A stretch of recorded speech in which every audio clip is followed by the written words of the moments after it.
Sudah menjadi tradisi umat Hindu di Bali saat penampahan galungan diisi dengan agenda mebat alias membuat lawar. Selain untuk keperluan upacara, ngelawar juga bagian dari agenda sosial umat untuk mesti mekrame dengan yang lain.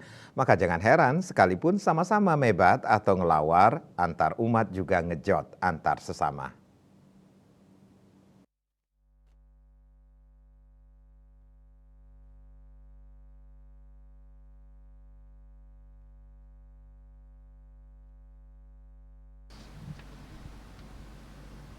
Kini hari penampahan galungan sedikit bergeser namun tetap konsisten filosofinya. Jika sebelumnya tradisi nampah babi dilakukan saat Selasa atau penampahan, kini sudah dilakukan sejak awal.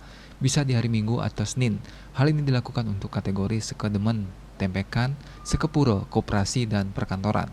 Menurut tokoh masyarakat Denpasar yang juga mantan camat Tampak Siring, Dewo Nyoman Patre, tradisi nampah atau mepatung adalah bentuk nyata umat membantu peternak Bali. Sebab dari tradisi mepatung atau nampah bersama banyak siklus ekonomi yang berputar, mulai dari pedagang pakan ternak, peternak sendiri, pengepul, pedagang daging hingga juru tampah atau tukang jagal.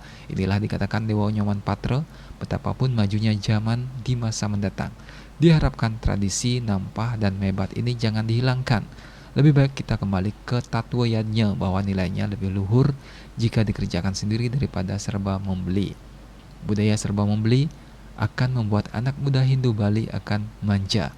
Itu artinya kita belum mampu mengalahkan adharma atau melawan sikap malas.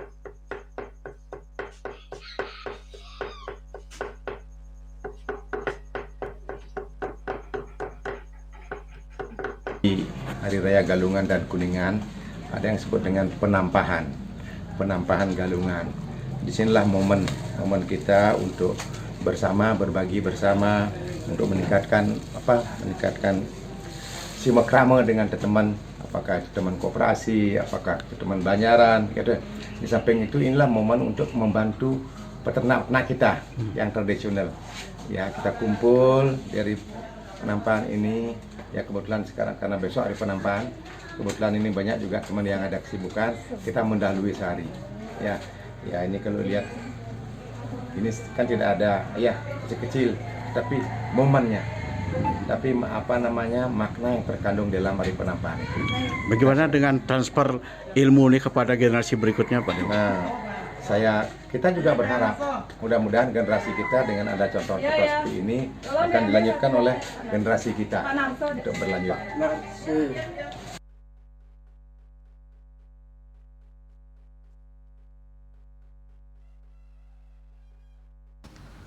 Usai mebat, Dewa Patra menyarankan orang tua mengajarkan anaknya ngaturang Banten Karangan di Tugu Karang dan sembahyang bersama agar selamat dan sukses menjalankan galungan dan kuningan. Selain itu agar diberkati kerahyuan dan kesuksesan. Swece Bali TV.